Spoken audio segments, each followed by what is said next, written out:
Okay, here we are for week 9 in World Civilizations, and tonight we're going to have 2 lectures. The first one will be on Indochina, or Southeast Asia, whatever you want to call it.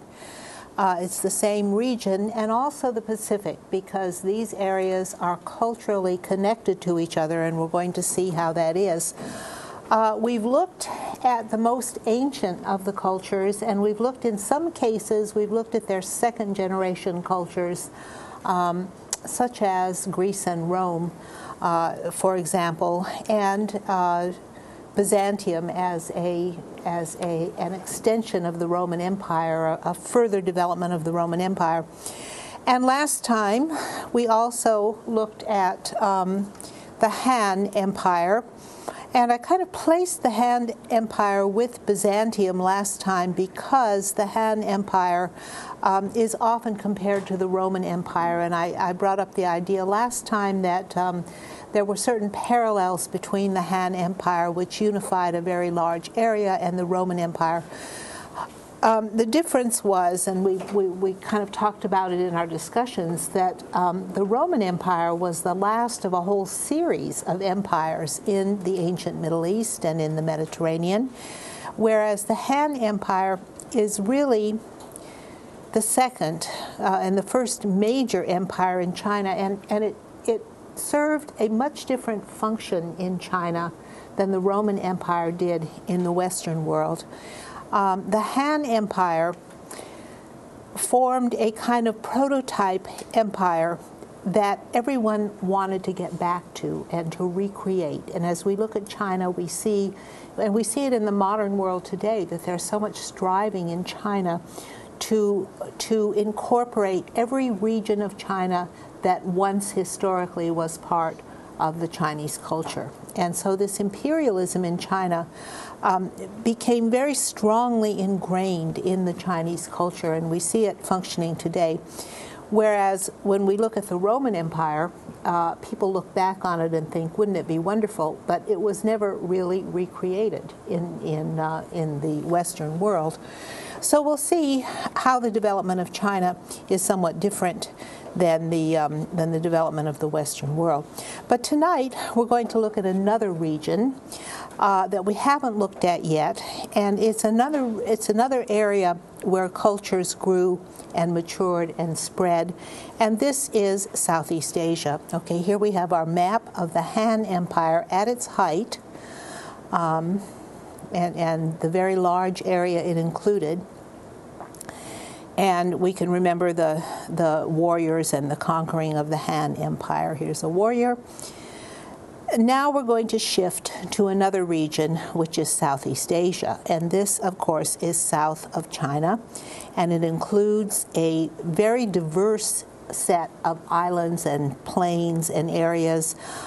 Essentially, there are 3 geographical zones. And I should have another map, yes, that shows all of this region of Southeast Asia. And one reason they're all different colors here is because all of these regions remain separate. And so if we want to say, what is characteristic of Southeast Asia? It's that it didn't unify, that all of these cultures did remain very separate, and they're ethnically very separate. So why are they that way? Part of the reason is, again, geography. We always go back to geography to see how it shapes these cultures.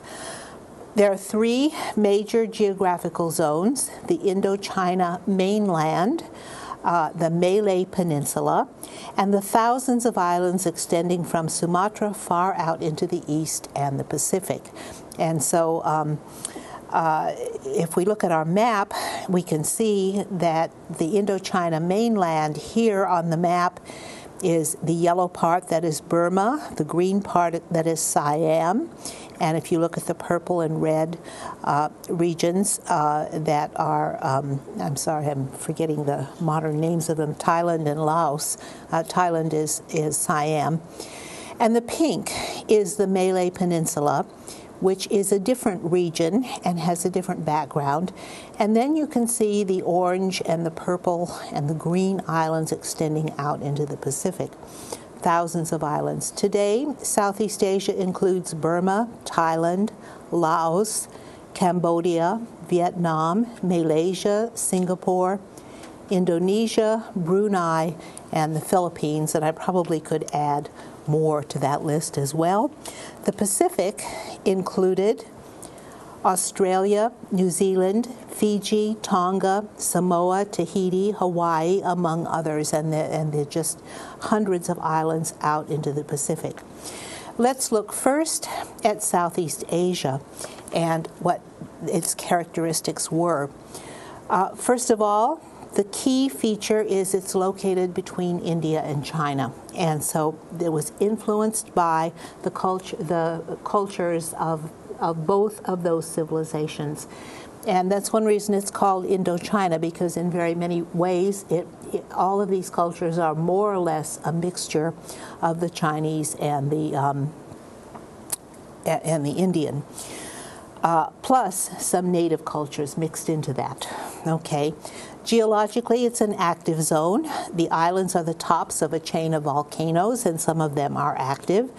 And one characteristic of it is that Southeast Asia and the islands are situated along the equator. And so what this means is it has a tropical climate, and it has a climate that remains about the same all year round, except for the monsoon, which blows in one direction for half the year, and then it blows the other direction for the other half of the year. And they're both wet. It rains all the time. And I might remind you that I spent a year in Malaysia teaching there, so I have some first-hand experience of that climate. The temperature hovers around 80 degrees all year round. It's actually not quite as hot as Houston is, but there's not much air conditioning, so that makes a difference. The changes are that the monsoons blow one direction and then the other directions. But what this means is, just like India, remember that India had the monsoon, and this was good for India to have the monsoon. It means that the growing season is all year round, so that they can be very productive and they can support a large human population. And in fact, Indonesia today is one of the most populous nations in the world. It's very heavily populated, very thickly populated. The best agricultural lands were along the floodplains of the largest rivers or the rich volcanic soil, and rainforest covers much of the regions. The valleys of the major rivers were where the civilizations grew, and I think I have a map here. Here are the Pacific Islands that you can see, which are volcanic islands that stretch all the way across the Pacific. And you can see on the left is Southeast Asia and Indonesia spreading across the Pacific Ocean. Okay, we're going to be looking at this map several times. The currents of the Pacific Ocean are very important in carrying the settlers across the Pacific. And here you can see the major groupings of the islands in this huge region of the Pacific. Okay, and here is a geographical map. And here you can see at least some of these rivers. You can see the Irrawaddy on the left and the Salween River in the middle. And on the right is the Mekong River that you can see on the mainland of Indochina. And this is the Irrawaddy and the Salween in Burma, the Chao Phraya in Thailand, which is there, but it's not labeled on that map, and the Red and Mekong rivers in Vietnam, and the Mekong is very clearly labeled there. The indigenous population was originally mostly Malay, so the Malays were the first ones who settled in that area, and the language they speak is Bahasa Malaysia in Malaysia and Bahasa Indonesia in Indonesia, and the languages are very, very similar to each other. They're almost indistinguishable. They're very much like the relationship between modern English and American English or Australian English. It's more of an accent than they are for other languages. One of the interesting things about Bahasa Malaysia is that there are no verb tenses. And if we think, a lot of theoretical work is being done on languages right now, and how languages structure the way people think. And if you have, what would you think if you have a language that has no tenses? In other words, you don't have, you have a verb for to walk or walking, but you can't say, I walked yesterday. You can say I walked yesterday, but you can't say I walked in the past tense or I will walk in the future tense. All you can say it is in one tense, which is the present.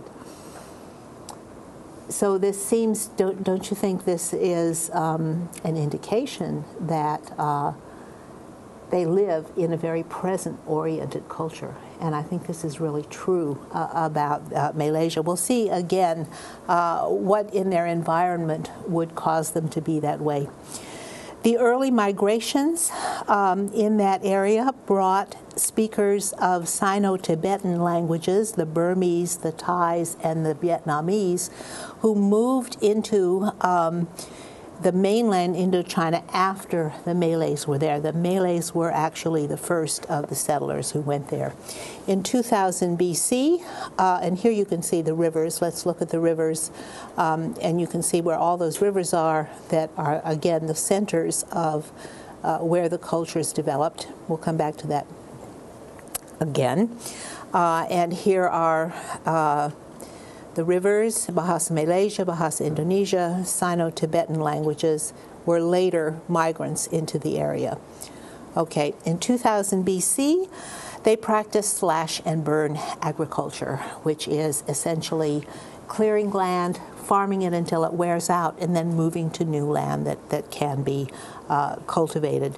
The main plants and animals were domesticated in Southeast Asia, and these were wet rice and soybeans, sugar cane, yams, bananas, coconuts, and cocoa yams.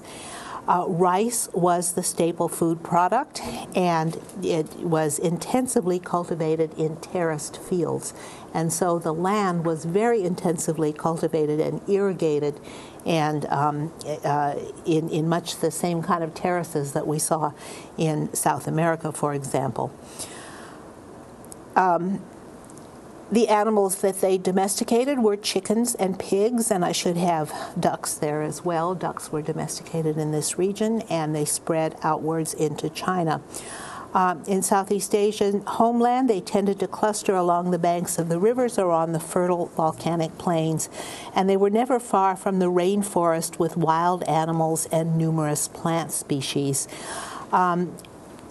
This is a region of the orangutans, and the word orang-utang means forest people. It's a Malay word, and it means forest people, and they thought of the orangutans as the people of the forest. The forests were full of exotic beetles and butterflies. Interestingly, the cockroaches are bigger there than they are in Houston. Some of them are 6 inches long. They're quite exotic animals. Orchids bloom everywhere. It's filled with beautiful flowers and just incredibly prolific orchids blooming everywhere. The forest trees provided fruit and wood and spices, and we have a proliferation of exotic fruits that are there that we don't find in America very easily. And some of these fruits include the mangoes, star fruit, jackfruit, mangosteen, longan, durian, and rambutan. And sometimes you can find these things canned here, but never fresh. And they are just wonderful fruits, very delicious. In fact, I have an article on some of these fruits from the New York Times. And again, this is 2003. The title is Forbidden Fruit, something about a mangosteen. And what the article is about is how wonderful these fruits are and how delicious they are, and what a shame we can't get them in the United States to eat them, because you simply can't cultivate them in this climate. So this is a wonderful article about the mangosteens. Okay. There also is a proliferation of spices. These are the spice islands, and we often might think of spices as coming from India, but they really don't. This is where spices originated. Cinnamon, nutmeg, cloves, pepper, aniseed, mace, cumin, cardamom grow in the forests of the tropical regions of Southeast Asia. And along with these wonderful exotic spices, which then were quickly imported into India and then spread to the rest of the world, we have the wonderful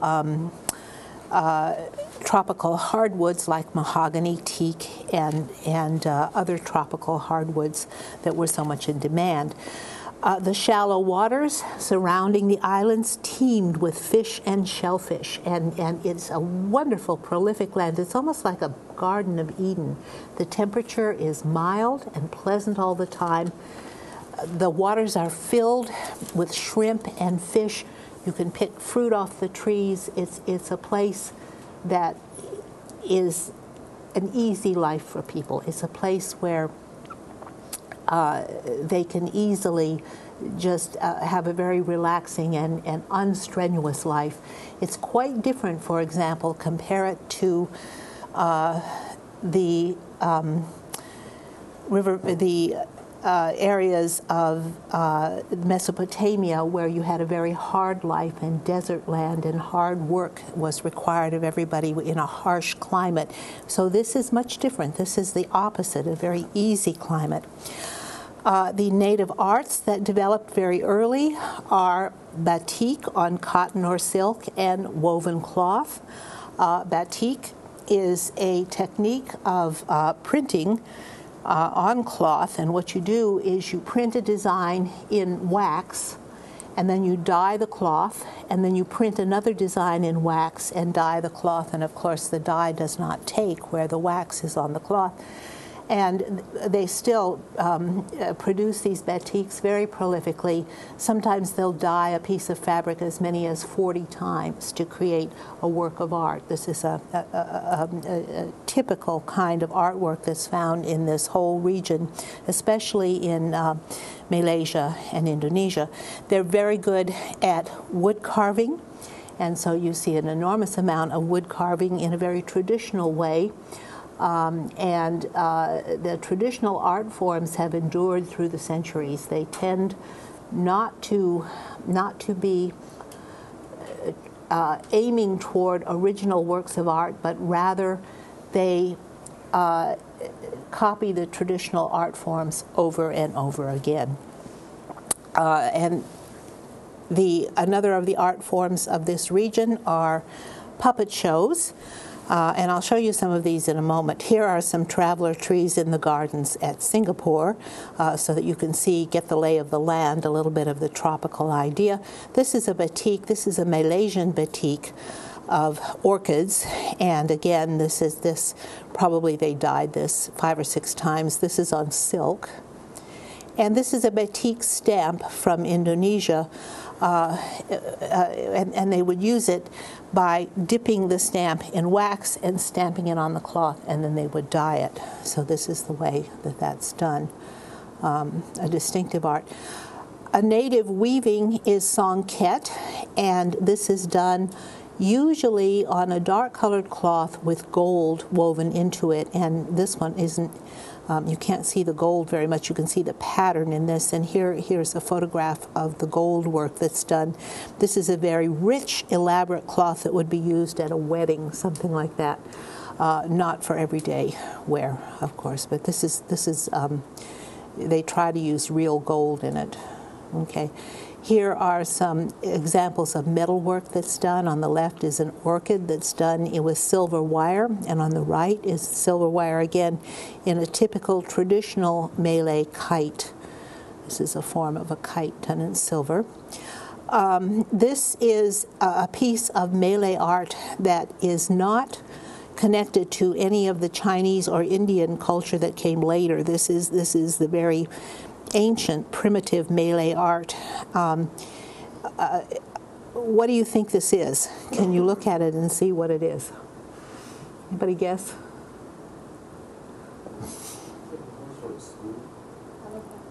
Okay, press your mic and say that again. Sort of a stool or seat? It's sort of a stool or a seat. Did anybody else over here had a guess?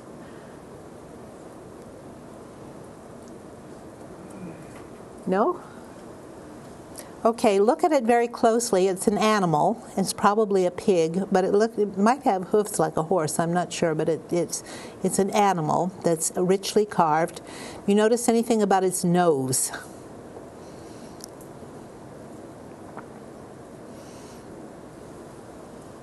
What? It's flat. Doesn't. Okay, it's got something sticking out of it. You see the nose has something sticking out. Let me go to the next picture. Maybe you can see that. Oh. You see that sticking out of its nose? It's a metal piece that has serrated. It's like it's shaped like a half circle with serrated edges on it. Does that help you figure out what this animal is? What this thing is? When I tell you, you'll say, "Oh, of course." Okay, you sit on the seat, right? You probably face the front. If you sit on the seat and you face the front and you have something in your hand, coconuts. It's a coconut grater, and you put the coconut over that little serrated edge and you grate your coconuts. This is a coconut grater, a native Malay coconut grater. Okay. This is a modern batik. This is one of my favorites. I'm sorry I didn't take it out of the glass to photograph it, but it's kind of a Madonna and child, and showing a woman wearing all of these batiks. And this is the kind of sophisticated thing you can do besides just the native patterns. Oh, I didn't turn that right side up. Okay.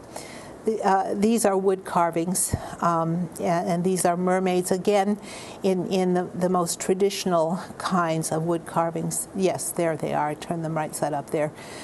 And you notice they're almost exactly alike. And so it's a very tradition-bound society where they tend to do the same things over and over again, carrying forth the tradition without trying to innovate, without trying to do new things. And I think the climate has something to do with that, where you can walk around and pick your food off the tree or pick it out of the sea. The shrimp, by the way, are about 6 inches long. They're the most enormous shrimp I've ever seen in my life.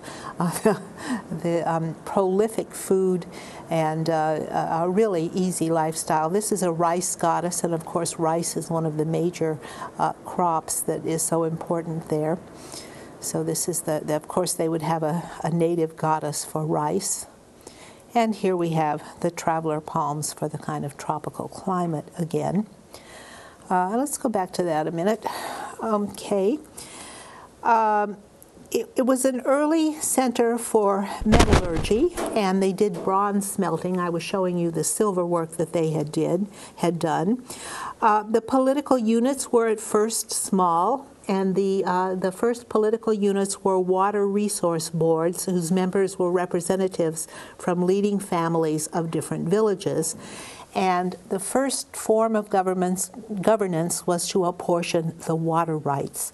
But people lived very communally. They lived in large open-air houses made of hardwood. Usually they're made of teak or mahogany, usually raised off the ground, with thatched roofs of leaves and branches and bamboo. And whole extended families lived together in a communal way. There was no privacy. The extended family all lived together.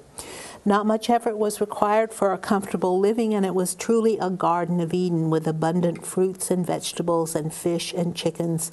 And this may be why their language has no past or future tenses, because the present is always with them and is always so acceptable. All time is the present. A really comfortable, idyllic life with little impetus to change. But nevertheless, there were still fears. They had fears of ghosts and of spirits in the forest and of evil spirits.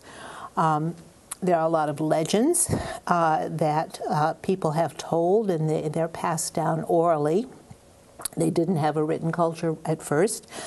and we might look at one of their legends to see what their values are. The legend of the mouse deer as king of the forest represents what they think about. The mouse deer was the greatest hero of the forest. He was smarter than lions. He was faster. He was swift. He was clever.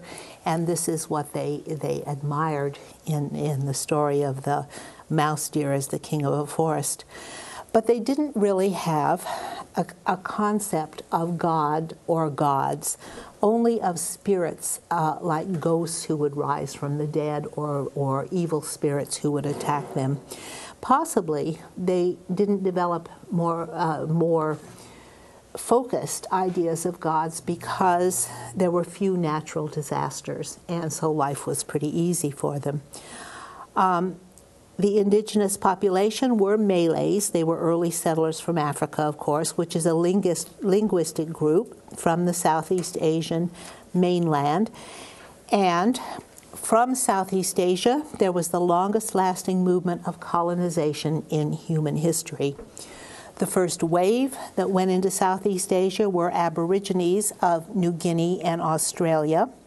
And this was 30,000 years ago, and here we see the region that they colonized. This is actually the first group, who were Aborigines of New Guinea and Australia, and they were followed by successive waves, eventually populated by the Malays of the Micronesian islands of the East Pacific, which included New Zealand and Fiji and Australia, and the Polynesian islands of the Central and Western Pacific, Tahiti, Samoa, and Hawaii. So here you see the westward movement eastward movement moving ever eastward. Australia is the pink region. We just see the northern part of it here. 38,000 BC was the first wave of migration, and this wave included the Aborigines of Papua New Guinea and Australia, and these are related people with related languages and cultures. And then we have these successive waves of Malays who follow them in the Micronesian islands of the East Pacific and the Polynesian islands of the Central and West Pacific. Very early, of course, they lived in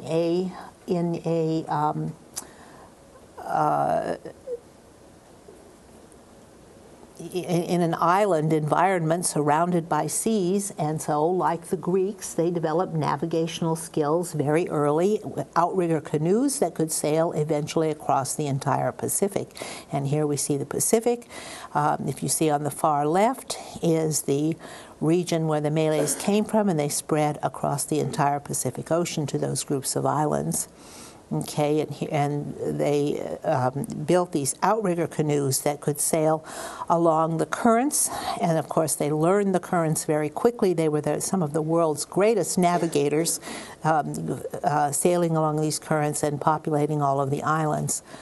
And here is Australia and New Zealand and some of the islands to the immediate east of them.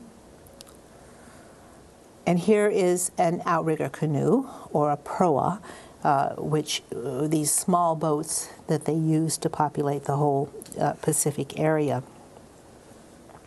Okay, they had impressive navigational skills, riding the monsoon winds in double outrigger canoes, and they could read the patterns of the ocean swells and the winds and the clouds and bird and sea life.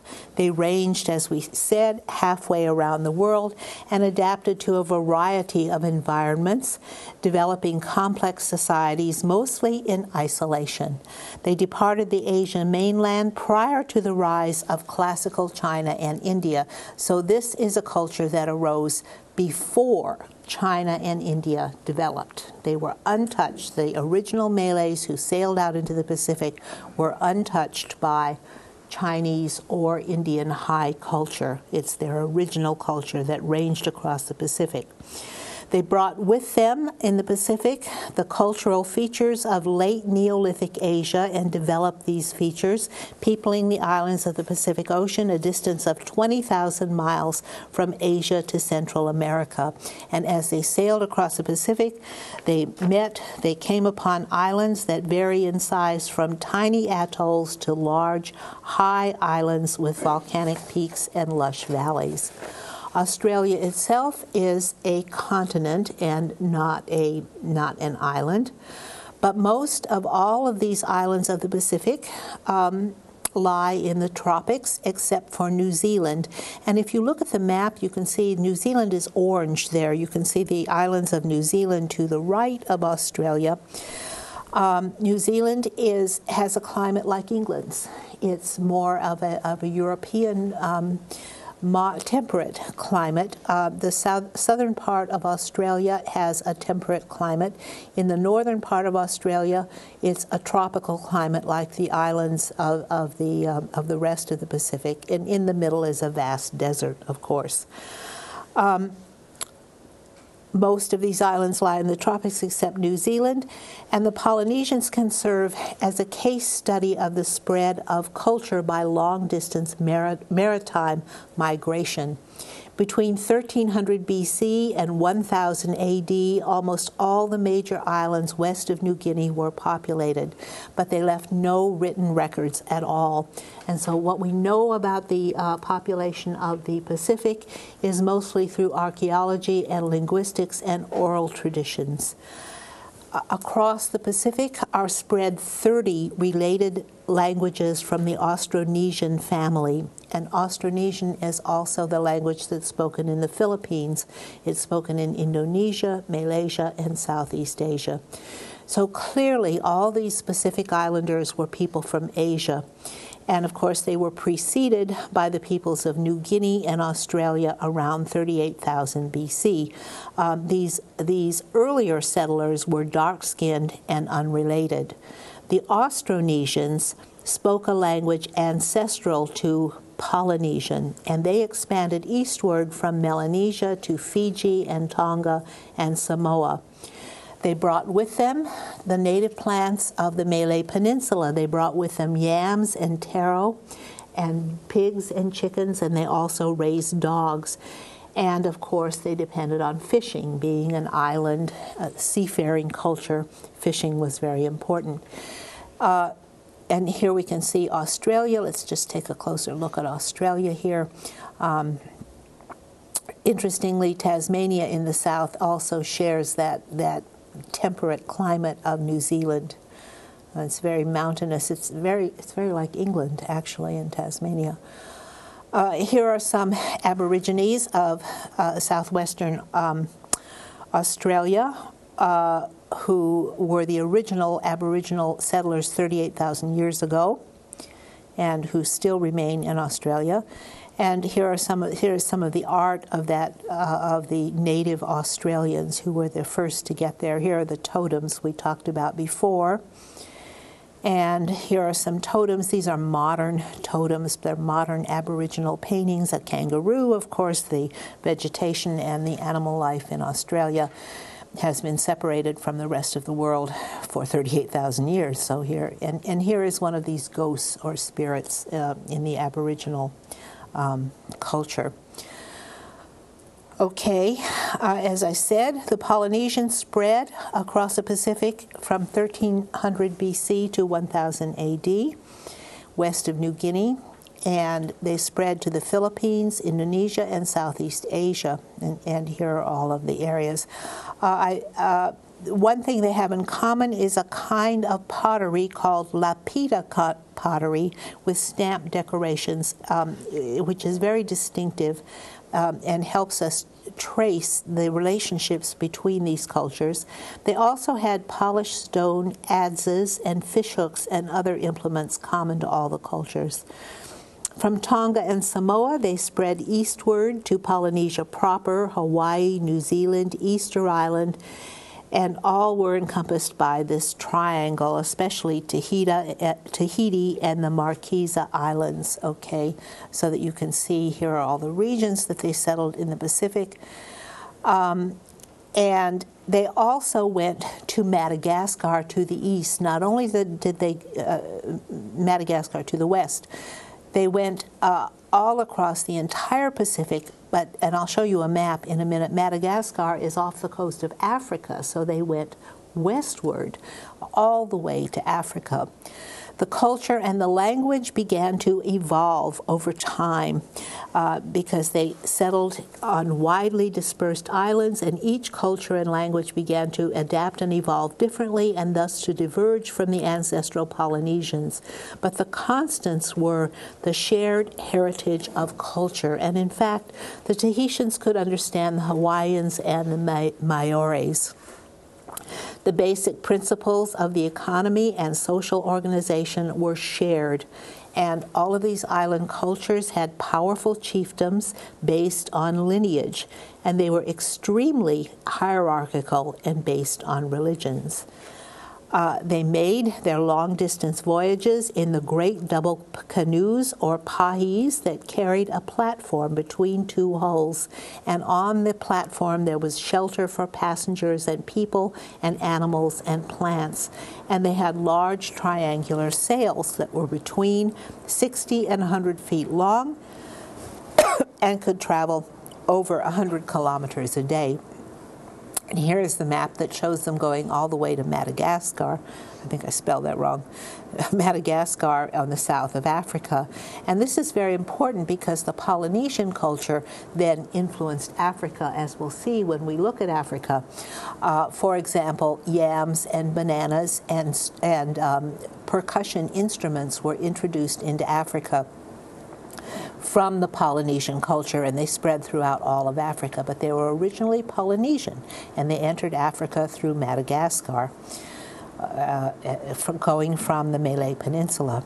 Okay, and here are some Fiji Islanders. You can see the kind of huts that they lived in, that are very typical of the kind of huts that you might find in the native Polynesian culture. The powerful chieftains based on lineages. These, let's see, oh my goodness, something horrible happened. All right.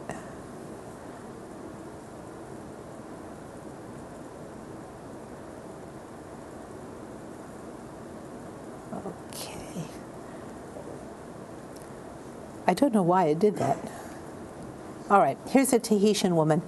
Originally, the islanders and the Christian European discoverers who discovered the islanders were extraordinarily shocked because they actually didn't wear any clothes. And so this was very upsetting. This Tahitian woman is a woman of the time of the Christian discoverers of these islands in the Pacific. They quickly dressed all of these women, especially in long flowing robes. But the islanders, at first, I mean, they didn't need to wear any clothes. If any of you have been to Hawaii, it's a beautiful, perfect climate. What do you need clothes for? Okay, they journeyed on these ships between 60 and 100 feet long that could travel over 100 kilometers a day, that were capable of sailing against the winds and the tides. And they could navigate, and here are some Tongans with an ancient monument in some of these islands that they're settling in across the Pacific. These are the Seychelles with a modern coconut press and a modern bullock or cow. That of course that's European, but they didn't have cows in the time of the Polynesians. But here you can see what the islands look like anyway. And so they would sail along the currents, but their ships, their boats were capable of sailing against the winds and the tides, so they could make voyages in both directions. They didn't just go to the east and keep going, but they could go back and forth. They could navigate between all these islands, observing the stars and the wave patterns and the observations of plant life, for example, and bird life. The colonizations were planned, and sometimes they were two ways, so they could go back and forth between the islands. For example, the Tahitian chiefs made voyages to and from Hawaii for 200 years, from 1100 to 1300. They could still go back and forth. Hawaii had 8 major islands on a 300-mile chain that was volcanic and tropical. And here's one of these outrigger canoes with a platform in the middle, as I described, going along the currents to Hawaii. And here are the Hawaiian Islands. 8 major islands in a 300-mile chain, volcanic and tropical. And it's an environment of great beauty and majesty. They settled in Hawaii in 2 migratory waves beginning around 300 AD and developed in relative isolation. There were no towns and cities, and houses were scattered along the coasts and in the valleys.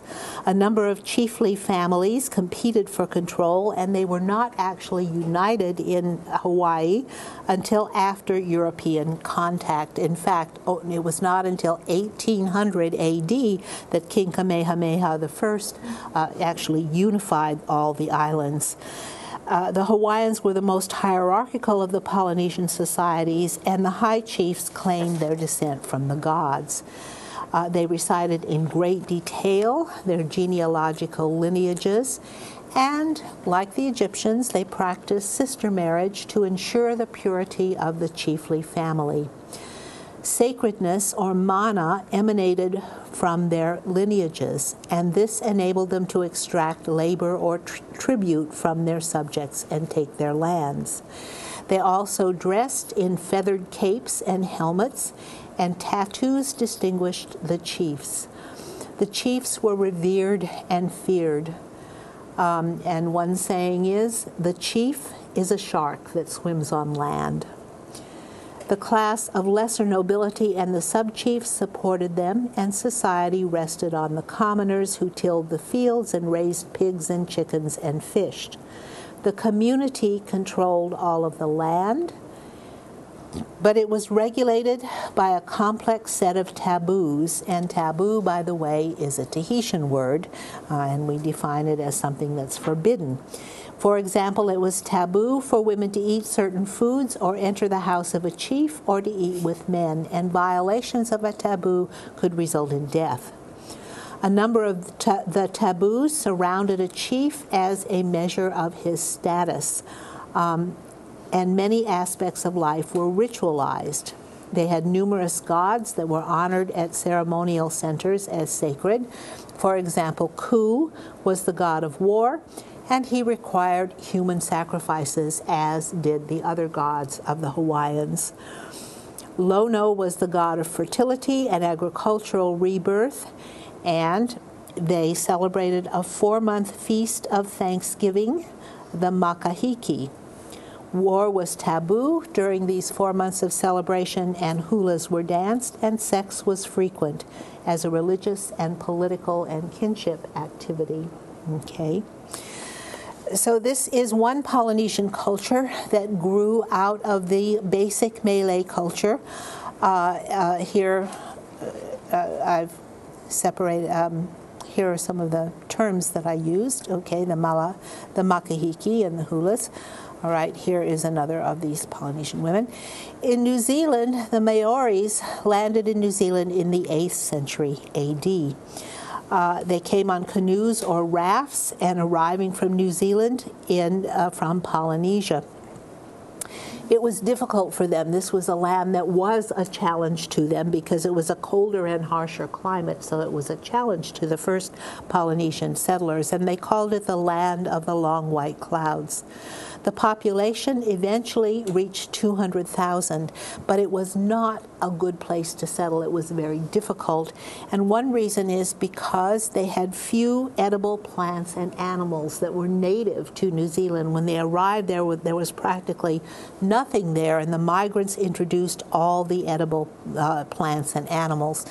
The only native crops that were there were some berries and the moa, which was a native wingless bird, and sort of like an ostrich, that kind of a bird, and a big bird. And the New Zealanders, the ones who, the Maoris who settled there, ate them all up in practically one generation. They had no other meat, and so they were extinct. They also practiced fishing, of course, because they were islands, and they brought with them sweet potatoes and taros and yams and dogs and rats.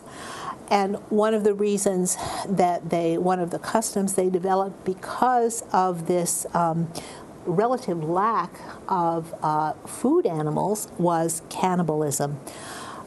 They practiced cannibalism in a very systematic way. Human flesh was carved from the defeated enemies. And we'll come back to cannibalism in a minute. I've made a point in this class of saying, as we look at human civilizations, we see human sacrifice of various kinds in almost every culture, and the most extreme is cannibalism. I might mention also that cannibalism is extensively practiced in New Guinea to this day. They still practice cannibalism in that culture.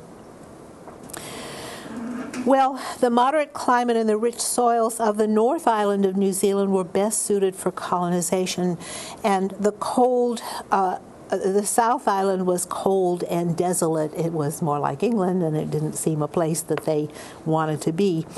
The Maoris in the thousands warred for control over the forest and croplands of the North Island, and part of this culture was incessant warfare. They were constantly involved in warfare, and here we see some islanders from this region. And here is the map showing where New Zealand is. The Maoris in the thousands warred over control of the forest and croplands of the North Island, and tribal territories were clearly defined by boundaries. Maori tribes were given the names of, interestingly, semi-mythical canoes, and so the tribes were named after the canoes that had carried their ancestors to the islands. Each tribe was divided into subgroups called hapu, and this was the primary unit of identity and community. Within each hapu, and I think I had that hapu is the last term here. Within each hapu were extended families, up to 5 generations, who lived in communal houses, very like the native Malays in Malaysia. The hapu owned all the lands, which were allotted by communal council to families, and each hapu was led by a male chief, a skillful warrior. The chieftainships were hereditary, but weak leaders were displaced by the more able. So if you had a weak leader, he would be overthrown by someone stronger. The hapu power was limited by the village and the tribal councils of all free males. The hapu included slaves who were prisoners of war or their descendants, but women within this culture had a strong voice. Nevertheless, they were subservient to men.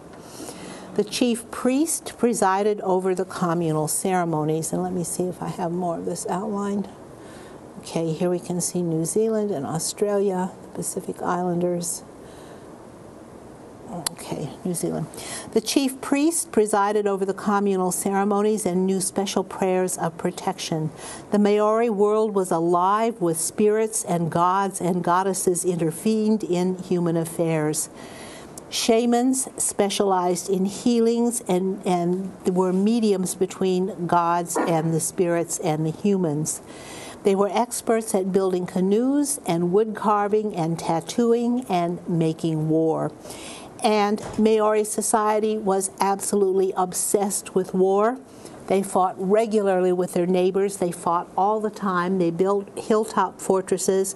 And the kind of fighting they did was hand-to-hand fighting with spears and war clubs. Ambushes and surprise attacks were admired, and the enemy casualties were eaten. Enemy captives were enslaved. They developed a rich oral tradition of myths and oratorical skills, and the ancestors of Pacific Islanders appear to have budded off before the Indian influence permeated the culture. And to give you a little idea of how these languages are related, Kuala Lumpur is the name of the capital city of Malaysia to this day, and Kuala Lumpur means where the two rivers come together. Okay, compare this to a Hawaiian word. Kealakekua, Hawaii. Keala is river, and again, it's a name that is clearly related to Kuala Lumpur, the name for river in each of these names. So Kuala and Keala both mean river. Okay. Meanwhile, back in Southeast Asia, the early centuries BC, after the Malays had spread out over the Pacific, after they had all left, now the early centuries BC saw the emergence of larger states. And this was a response to two powerful forces, commerce and the Hindu-Buddhist culture. One of the greatest influences on the spread of culture was, in fact, Buddhism.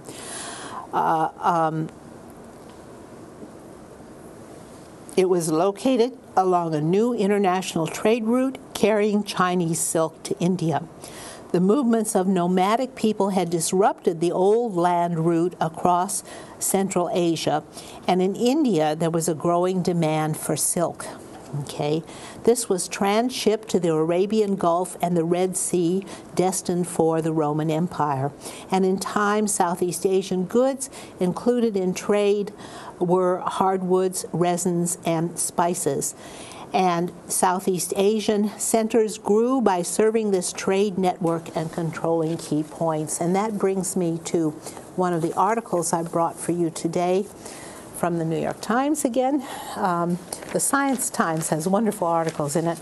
This is from July 9th, 2002, and it is about scientists in Egypt's desert unearth a maritime rival to the Silk Road, complete with spices and wine. And what they did was an extensive dig along the Nile River in Egypt, tracing the goods and finding the goods that were there. And lo and behold, they discovered goods from all over Southeast Asia, from the earliest times of Egyptian trade. Okay, let me read you just a short excerpt here. South of Suez, the Egyptian shore of the Red Sea used to be sprinkled with ports that throbbed with life and commerce in antiquity, especially the heyday of the Roman Empire. But long ago, the relentless desert buried their remains so completely that it was almost beyond imagination that these places once were pivotal links in a maritime trade route that rivaled the better-known overland Silk Road. Okay, and here is where the Silk Road is, and the Roman Empire is ringing the Mediterranean Sea, as we know. From here, ships ventured down the coast to Ethiopia and Somalia and beyond, bringing back ivory and tortoise shells, drugs, and slaves. Other vessels headed for the southern shore of Arabia, mainly for frankincense and myrrh. The biggest ships sailed the monsoons to and from India to satisfy the bounding appetites in the Mediterranean world for spices, precious stones, and other exotic goods. So robust was the Indian trade 2,000 years ago that Emperor Tiberius, concerned over Rome's increasingly adverse balance of payments, complained that the ladies and their baubles are transferring our money to foreigners. Okay, so there was a negative balance of trade in the Roman Empire because of these trade routes. And I should have a map here. Let's see if I've got a map that shows these trade routes. Okay, here is Indonesia and the Bay of Bengal and the trade that spread across the Bay of Bengal into China. And the path was across Southeast Asia. Okay.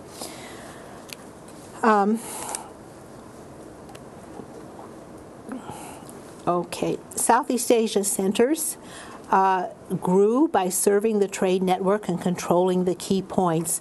The influence of Hindu and Buddhist culture imported from India, sited across the Bay of Bengal. Here's the Bay of Bengal. This was a conduit for Indian culture. And as we noted in the Mediterranean Sea, which was the center of Roman culture, it's much easier to sail across the sea than it is to climb mountains and go across land. So that in ancient times, the sea was a conduit, a road for trade. And here the Bay of Bengal served that same kind of a purpose as the Mediterranean Sea did as a center for trade and commerce. Commerce brought Indian merchants and sailors to Southeast Asia, and also Buddhist missionaries bound for China. And Chinese pilgrims on their way to India to visit the sacred Buddhist sites traveled in the other direction. Indian cosmology, rituals, art, and statecraft were a source of knowledge, prestige, and legitimacy for the rulers of these new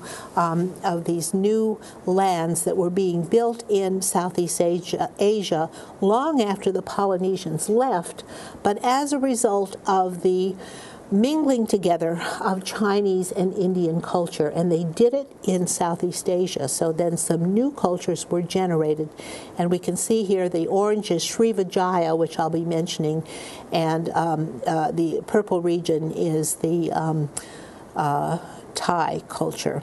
Okay. In Indonesia, they developed Indian words. For example, Sanskrit terms such as Maharaja or Great King were adopted. They adopted Hindu ceremonial practices and forms of artistic representation. They employed scribes skilled in writing. And Indonesia was affected first and foremost by Indian culture. If we go to Indonesia today, those of you who go to the island of Bali, which is still a Buddhist, it's the only Buddhist region of Indonesia. The rest of Indonesia is Muslim, but Bali is still Buddhist.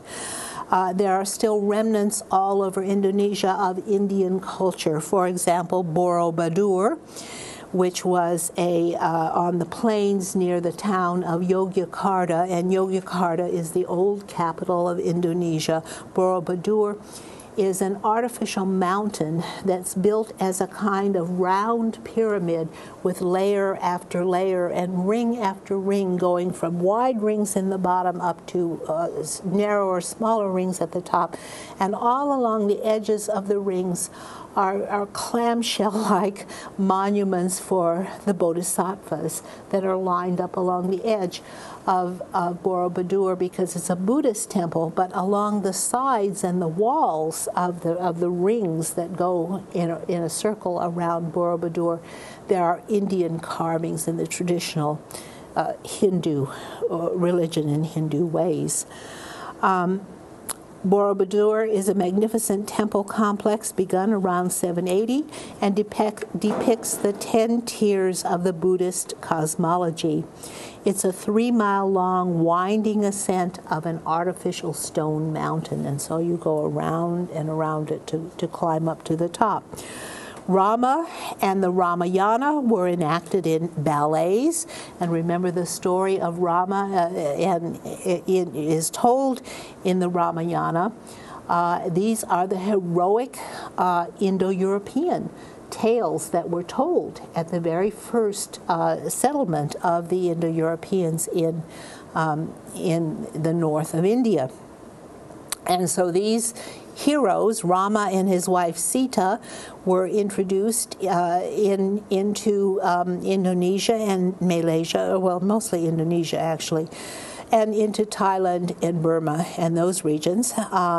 Sita was, of course, the faithful wife who followed her king into the forest. She was kidnapped by the demon god and held captive for years and years. And the Monkey King then helped Rama to rescue her from the demon god. And if you remember the story, she was reunited with Rama, but then she committed suicide because she had been held captive for so long that her virtue was suspect. And so rather than dishonor her husband, she committed suicide. It ends with them being reunited in the afterlife so that she is reborn. I might mention the demon god kidnapped her. The Garuda bird is the steed. Remember that all the Hindu gods all had a steed, a different kind of steed that they rode, and Rama always rode the Garuda bird. Has anybody been to Indonesia? You know the name of their major airline? Garuda Airlines. I'll show you a picture of a Garuda bird in a minute. Well, Rama and the Ramayana were enacted and reenacted in ballets and in classical puppet shows with all of the stories that were associated with him. The first major Southeast Asian center was this hybrid. kingdom that is mostly Hindu in character called Funan. But we don't know the real name of Funan. Funan is the Chinese name that was given by Chinese travelers, because remember, they had no writing at first. And so the Chinese, and you have a story in one of your readings by one of the Chinese travelers who traveled through Southeast Asia on his way to India and described the culture, and that's the first time we have a description. So Funan lasted from the 1st to the 6th centuries AD, and it was essentially a Hindu culture in Southeast Asia, named by Chinese visitors. It flourished between the 1st and the 6th centuries AD in the area of southern Vietnam and the Mekong Delta, and then extended its control over most of southern Indochina and the Malay Peninsula. Funan itself owed its success to control of the Isthmus of Kra.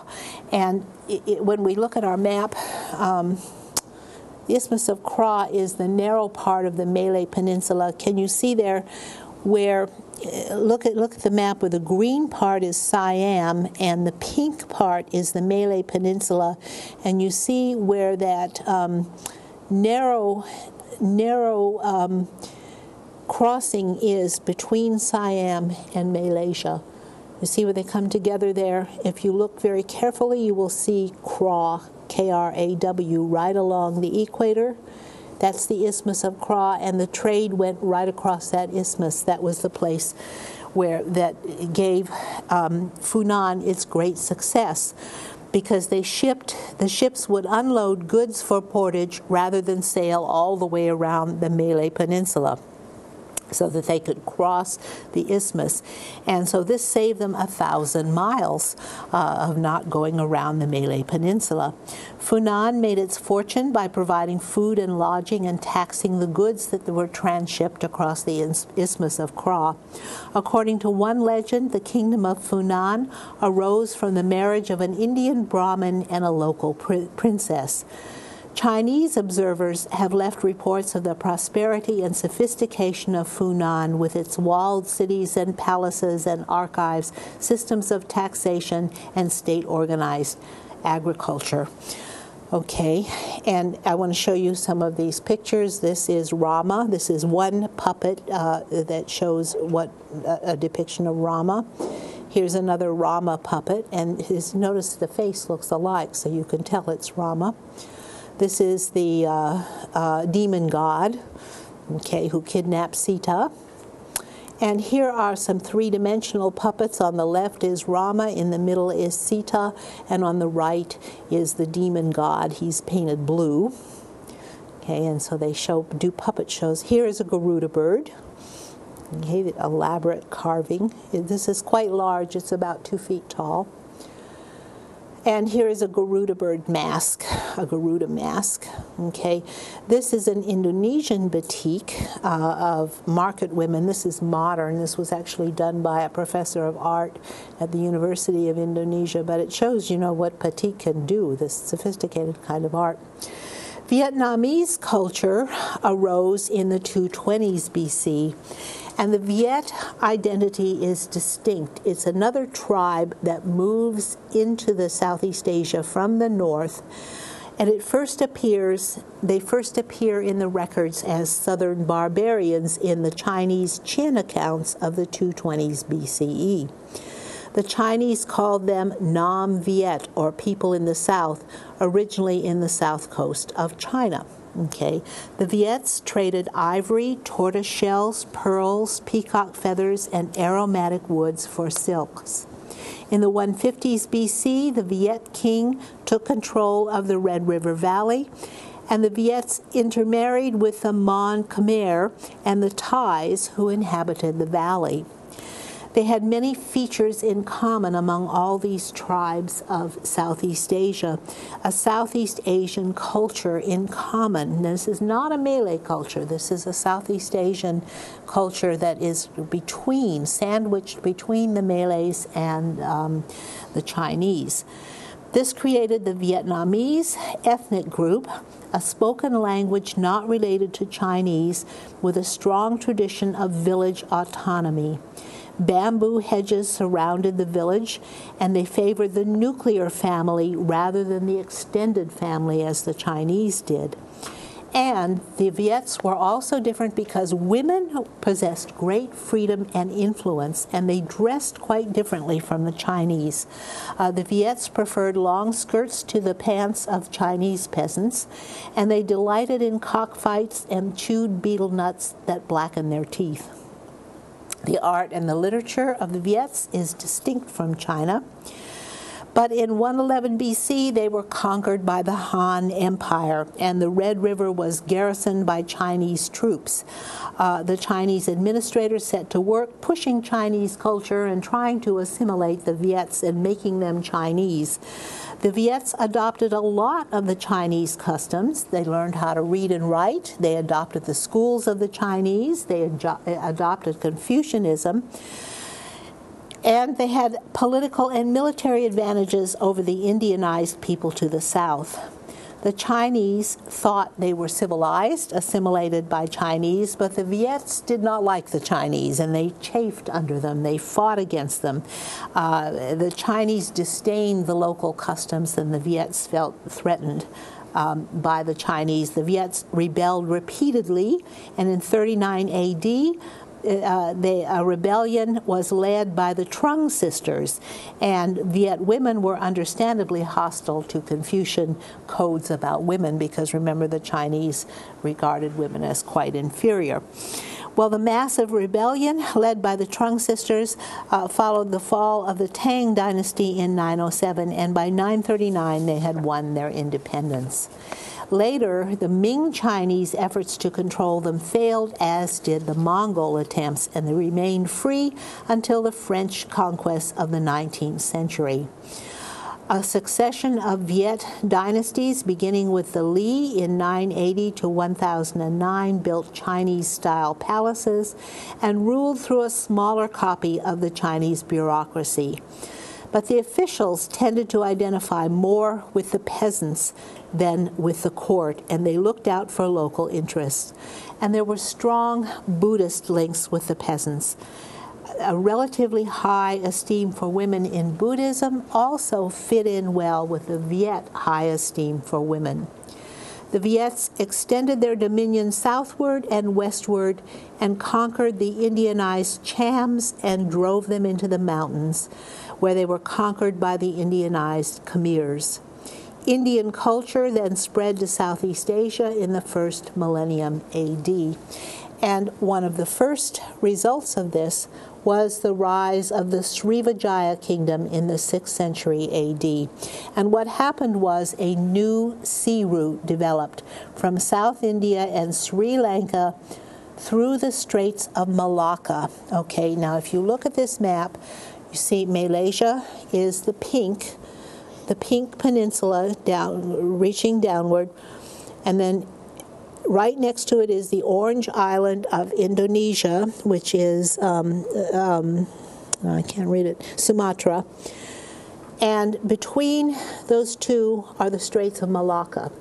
And a new trade route developed through those Straits of Malacca to the rest of Indonesia, and this was the basis of the great Srivijayan kingdom in the 6th century A.D.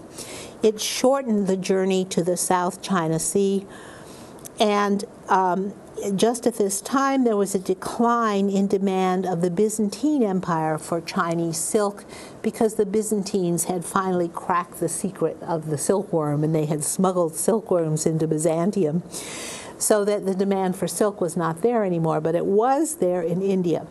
And so a new center of power arose, Srivijaya, which was Sanskrit for the Great Conquest. Okay, and here you can see the orange is Srivijaya, the purple is Cambodia, actually. That's the kingdom of Srivijaya. And here are some Indianized elements of Srivijaya. This again is Rama, and he is done in a batik. Here's the monster god who kidnapped Sita. Srivijaya means great conquest. Jaya is a common adjective in Bahasa Malaysia. When I lived there, I lived in a town called Petaling Jaya. So Jaya is a common word.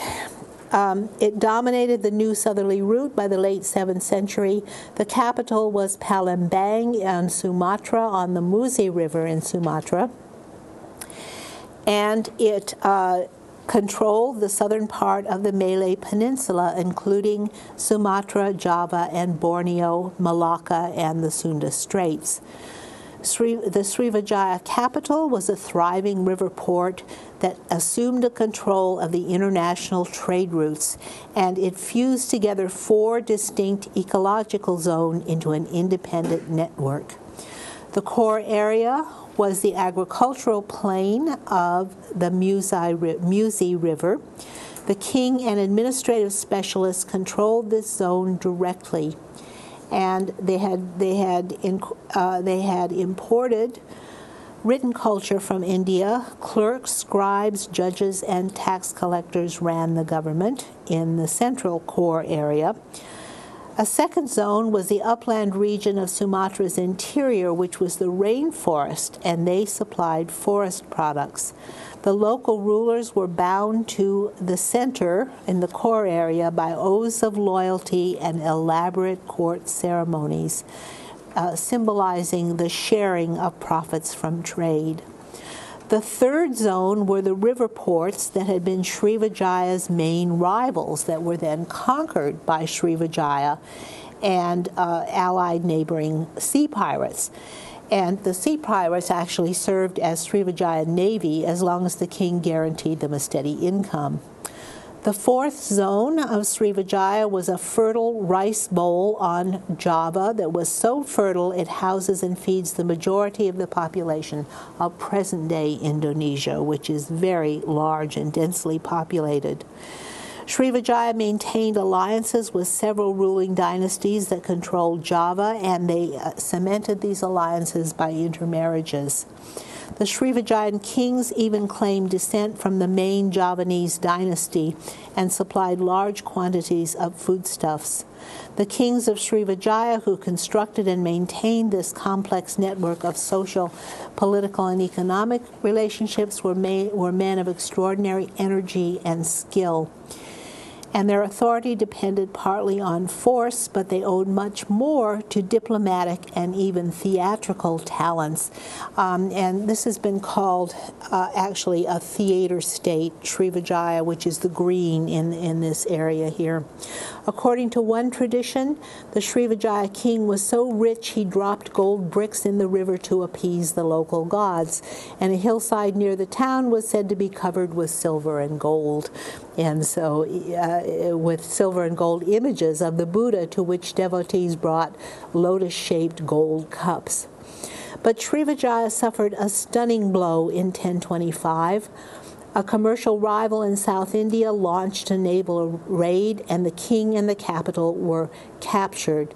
Unable to hold their gains, the invader retreated, but Srivijaya never recovered. Okay. In the mid-13th century, Chinese traders further weakened the empire, and eventually it fell to local rivals. In the 8th century, the Thais united into a confederacy and even expanded northward against Tang China. Like China, Thailand fell to the Mongols in 1253, and the Burmese migrated to the area of modern Burma in the 8th century and established a state. So what we have, and again, this is this Indonesian batik, what we have is a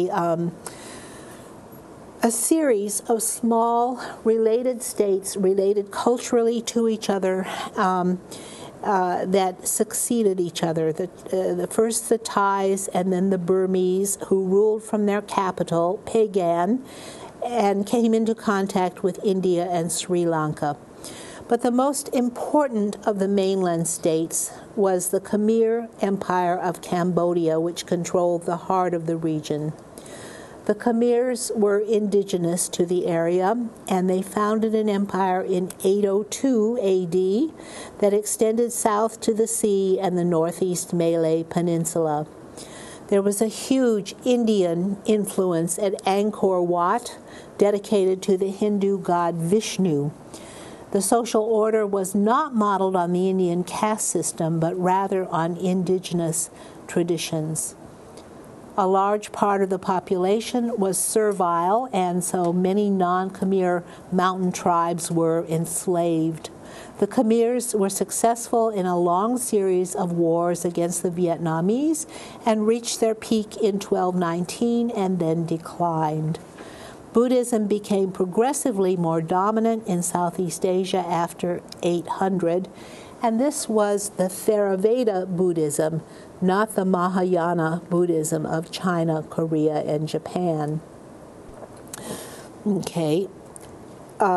Missionaries and monks came to convert, and pilgrimages to India and Sri Lanka were common. And here is Vishnu, who is sacred to Angkor Wat, and Buddhism became the main religion of Southeast Asia. Here's a Chinese Buddha. Here is a Thai Buddha from that region. And they were threatened by the Tang dynasty, which we'll look at next in this region. Here, the orange area is the Khmer kingdom, and here is a rather blurry rubbing of a stone carving from the Khmer region. Okay, we've done a thumbnail sketch of Southeast Asia very quickly. Now, when we come back from our break, we're going to move northward again and see what's happening to China during this time that Southeast Asia is growing and spreading everywhere. So let's come back in about 15 minutes.